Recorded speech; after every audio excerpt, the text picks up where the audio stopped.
Hello guys, welcome back for another video, service reset my car. Today I'm going to show you how to service reset a Volkswagen Polo. It's a 2013 model. We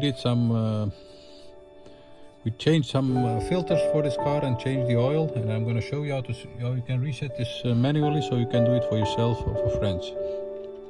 Before we start, I want to mention our YouTube channel, Service Reset My Car. We appreciate any kind of comments, positive, negative, no, don't mind. If you have negative comments, please let me know what we can improve with our future videos. And we'd appreciate it if you subscribe to our channel. Give us a thumbs up if you like our videos. Okay, let's start with this one. This is a 2013 model Volkswagen Polo, and I'm going to show you how you can reset this by hand, manually. First of all, the ignition is turned off.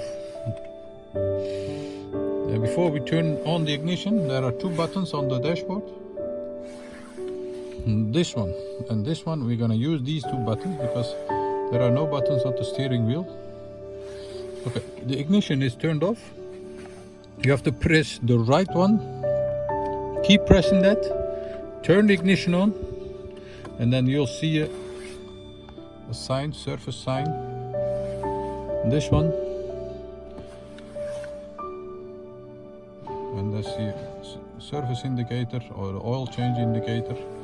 Once that comes, you can let go the right button and press once the left button. So again, ignition off, press the right button, keep pressing that, turn the ignition on, let go this button, press once this button, and then you can see that the indicator for oil change or the surface indicator disappears.